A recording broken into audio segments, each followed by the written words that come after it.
વડોદરામાં bogus certificate મળી આવવાનો સિલસિલો જારી છે। વડોદરામાં વધુ એક વખત બોગસ બર્થ સર્ટિફિકેટ મળી આવતા મામલો પોલીસને સોંપાયો હતો। અગાઉ પણ પાલિકાનું બોગસ સર્ટિફિકેટ બનાવવામાં આવ્યું હતું। સાયબર કેફેમાંથી ₹500 આપીને બનાવડાવ્યું હોવાનું શકમંદે મીડિયાને જણાવ્યું હતું। વડોદરામાં બોગસ સર્ટિફિકેટ મળી આવવાનો સિલસિલો જારી છે। આજરોજ પાલિકાના આસિસ્ટન્ટ મ્યુનિસિપલ કમિશનર દ્વારા તપાસણી દરમિયાન બોગસ બર્થ સર્ટિફિકેટ મળી આવતા પોલીસને જાણ કરવામાં આવી છે। બર્થ સર્ટિફિકેટ બનાવનાર પરિવારના મોભીએ આ અલવાના પાસેના સાયબર કાફેમાં બનાવડાવ્યું હોવાનું જણાવ્યું છે। અગાઉ પણ બોગસ સર્ટિફિકેટ મળી આવ્યાના કિસ્સાઓ સપાટી પર આવ્યા છે। પાલિકાના અધિકારીઓનું કહેવું છે કે ઘટનાઓ સામે આવતા અમે વેરિફિકેશન સ્ટ્રોંગ કરી દીધું છે। આ ઘટના સામે આવતા તુરંત પોલીસને જાણ કરવામાં આવી છે।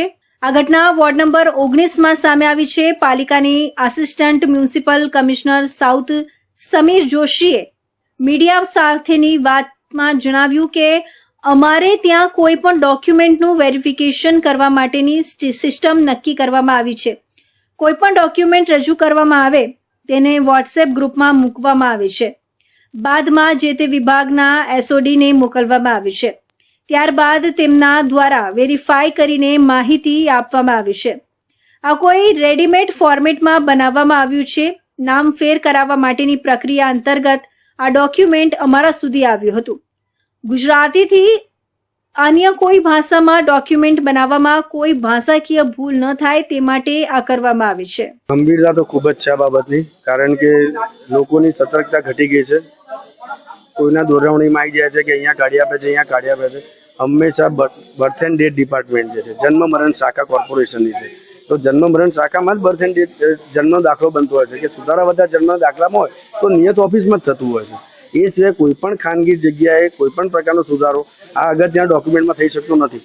તેમ છતાં લોકો કોઈકની ભ્રમણામાં આવી જાય છે, કાં તો ઇન્ટેન્સિવલી, એટલે જાણતા અજાણતા એ લોકો જે ગેરમાર્ગે દોરાય છે અને પરિણામે આ બધા ડોક્યુમેન્ટ સાથે છેડછાડ કરીને પોતાના ભવિષ્ય પર પણ અને દેશના ભવિષ્ય પર સવાલ ઉભો કરી દેતા હોય છે। આમાં કેવું છે, એક સિમ્પલ વસ્તુ હોય, કોઈ પણ કોર્પોરેશન હોય, કોઈ પણ જિલ્લો હોય, કોઈ પણ તાલુકો, જે જન્મનો દાખલો છે એ હંમેશા નિયત ફોર્મેટમાં હોય છે। એ પ્રી ડિસ્ક્રાઇબ્ડ હોય છે, બરોબર છે। એક નિયત ફોર્મેટ જે ગવર્મેન્ટ ઓફ ગુજરાત દ્વારા એપ્રુવલ થયેલું હોય છે, જે કોર્પોરેશન દ્વારા એપ્રુવલ થયેલું હોય છે, એ ફોર્મેટ સિવાયનું કોઈ પણ અન્ય ફોર્મેટ એટલે પહેલી પ્રાથમિક દ્રષ્ટિએ ખેલાય છે।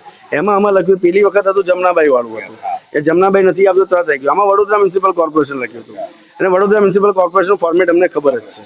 બીજું કે એની અંદર નીચે QR કોડ આવે છે, તો QR કોડ જે હતો એ સ્કેન કરવાથી કશું જ આવ્યું નહીં, કારણ કે ફ્રોડ એટલે આવવાનું હતું જ નહીં। બીજું એમાં સ્ટીકર નથી। એનાથી ગંભીર બાબત જે HODની જે સિગ્નેચર છે, તો HODની સિગ્નેચર તો ખોટી જ છે, કારણ કે ડોક્યુમેન્ટ જ ખોટું છે। એટલે અમારા ઓપરેટરે જે અમને ગ્રુપમાં મેસેજ મૂક્યો, તાત્કાલિક અમે વેરીફાઈ કર્યું, બર્થ એન્ડ ડેથ ડિપાર્ટમેન્ટમાં મોકલ્યો, ત્યાંથી ખરાઈ થઈ ગઈ કે આ ફ્રોડ છે, એટલે અમે તાત્કાલિક પોલીસ ખાતાનો સંપર્ક કર્યો। પોલીસ ખાતાનો સંપર્ક કરવાની સાથે તરત પકડાઈ ગયો। વધુમાં જણાવ્યું કે બોગસ સર્ટિફિકેટ પકડી પાડ્યા માટે અમારી પાસે 3 દિવસીય ચકાસણીની વ્યવસ્થા છે। આ માત્ર પત્ર વોટ્સએપ મારફતે અમારા આંતરિક વોટ્સએપ ગ્રુપમાં આવ્યું હતું, જે પાલિકાના ફોર્મેટ પ્રમાણેનું નહીં હોવાનું પ્રાથમિક દ્રષ્ટિએ જણાઈ આવ્યું હતું। બાદમાં તેની તપાસ કરતા તે બોગસ હોવાનું મળી આવ્યું હતું। આ સર્ટિફિકેટમાં નીચે કરેલી અધિકારીની સહી અને સાથે જ મૂકવામાં આવેલો QR કોડ બંને ખોટા જણાઈ આવ્યા છે। આ દુઃખદ વાત છે। હવે પોલીસ અધિકારીઓને સાથે રાખીને સાયબર કાફે પર રેડ કરવી પડશે તેમ લાગી રહ્યું છે અને અમે અમારા તરફથી સતર્ક રહીએ છીએ। પાલિકાની વોર્ડ ઓફિસમાં આધાર કાર્ડની કામગીરી ચાલી રહી છે। દરેક જગ્યાએ ખૂબ જ સ્ટ્રોંગ સિસ્ટમ રાખવામાં આવી છે। આ કાર્યમાં ઓપરેટર બહેન દ્વારા તુરંત અમને જાણ કરી છે અને હું તેમને આભાર વ્યક્ત કરું છું। પોલીસે પણ ત્વરિત કાર્યવાહી કરી છે।